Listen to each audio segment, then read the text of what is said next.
Jesus is in Simon die Fariseer se huis genooi vir 'n ete. 'n Vrou kom in die vertrek in waar hulle eet om vir Jesus te sien. Simon was nie gemaklik met haar daarie.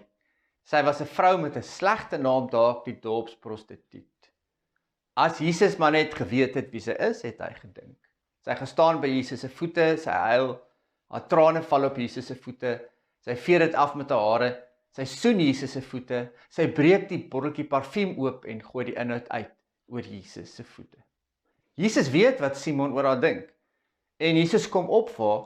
Jesus verduidelik waarom sy doen wat sy doen. Jesus sê, ek sê vir jou, omdat haar sondes wat baie is, vergewe is, daarom bewys sy baie liefde.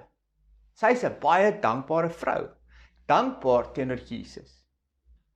As ons kyk na die manier waarop die vrou na Jesus toe kom en Jesus se gesprek met haar, het hulle waarskynlik al voorheen ontmoet en het sy al vergifnis ontvang. Dit maak 'n optrede dus erkenning en dankbaarheid. Daar's twee dinge waarop ons kan fokus in hierdie verhaal. Een is hoe Jesus liefhet en die tweede is hoe om te reageer op Jesus se liefde. Maar dit vir 'n volgende keer. Hoe Jesus liefhet. Om mooi te sien hoe Jesus liefhet, vergelyk ek Jesus en Simon se optrede, hulle gedrag teenoor hierdie vrou met mekaar. Die doel van hierdie vergelyking is om dan te vra, soos wie maak ek? Soos wie's ek? Belangrik om te onthou, optrede word bepaal deur ingesteldheid, houding, attitude teenoor iemand. Ten opsigte van mense is 'n ingesteldheid 'n stel emosies en oortuigings oor iemand. Dis 'n evaluasie van iemand wat positief of negatief kan wees of gemengd, dat ek onseker is oor hoe ek oor iemand moet voel. Hierdie oortuigings is die resultaat van ervarings en hoe ons groot geword het. Gevorm is, ons bou ingesteldheid op oor tyd. Dit kan bewustelik wees, ek weet wat dit is, of onbewustelik, maar steeds dan beïnvloed dit my gedrag.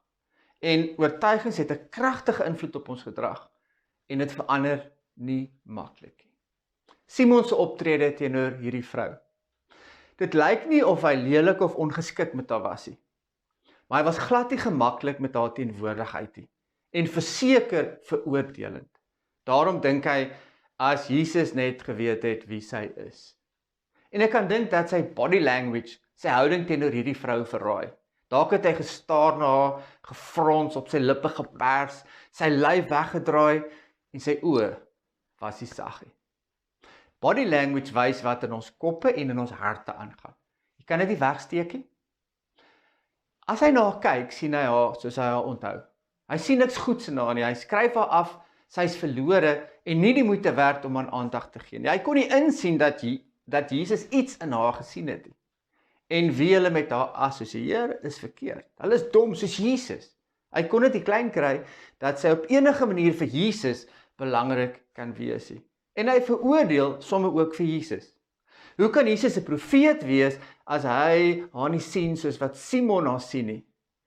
As Simon na hierdie situasie kyk, dan kan 'n mens Jesus nie ernstig opneem nie. Jesus probeer Simon help om te verstaan en te sien wat in die vrou se lewe gebeur het. Dat sy verander het, dat haar hele lewe verander het. En waarom dit verander het. Sy het Jesus ontmoet, wat haar sondes vergewe het, sy is gered. En dis hoekom Jesus die gelykenis vertel. Maar dit oortuig nie vir Simon nie. Wat hy sien is wat hy sien, wat hy dink is wat hy dink. Wat hy van haar onthou, daar steek hy vas. Van haar moet jy wegbly, hou haar ver van jou af. Jesus se optrede teenoor die vrou. Jesus is baie gemaklik met haar. Sy kom staan by hom, sy raak aan hom. Hy laat haar begaan om te doen wat sy doen. Hy laat haar toe om baie naby aan hom te kom. Dit lyk soos 'n gemaklike vriendskap. En Jesus waardeer wat sy doen. Die trane, die hare, die soene op sy voete, die rookolie vir sy voete. Jesus weet dat haar lewe verander het. Hy kan dit sien. Hy was deel daarvan.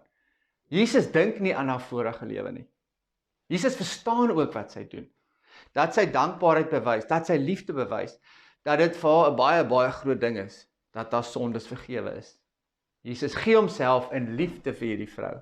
Hy is beskikbaar vir haar, sodat sy ook geseënd kan wees. Want Jesus het mense nie lief oor wat hulle vir hom kan beteken nie, maar vir wat hy vir hulle kan beteken. Die vraag om nou te vra is, hoe lyk my liefde vir mense? Met wie identifiseer ek? Jesus of Simon? Jesus sien 'n nuwe mens, en dis dit. Simon kan dit net nie raak sien nie. Sy gevoelens teenoor haar, sy opinie oor haar, wat gevorm is in die verlede, dis nog daar, en hy kan net nie daar verby kom nie. Vir ons dink ek konfronteer die teks ons met die volgende. Teenoor wie is ek so Simon?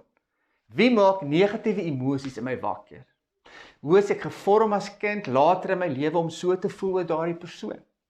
Dalk 'n negatiewe ervaring wat ek met daardie persoon of persone gehad het. En onthou altyd, dit wys in my gedrag teenoor iemand. Ook in wat ek sê.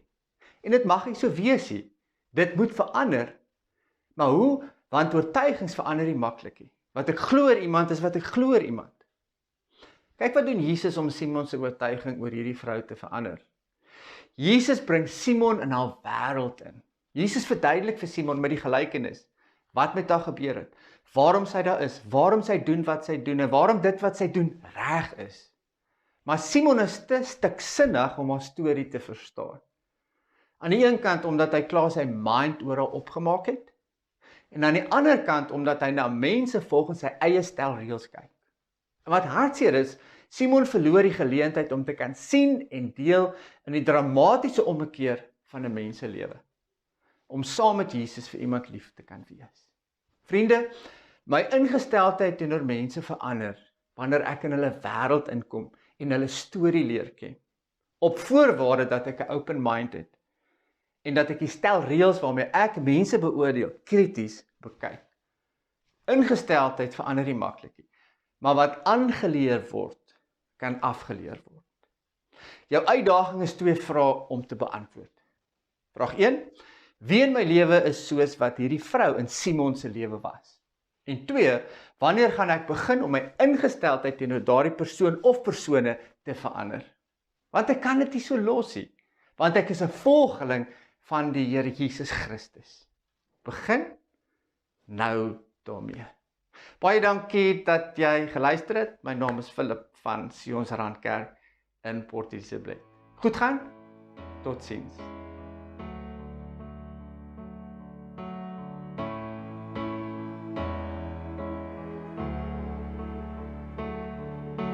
Glory and honor to you we bring, beautiful Savior, your praise we sing.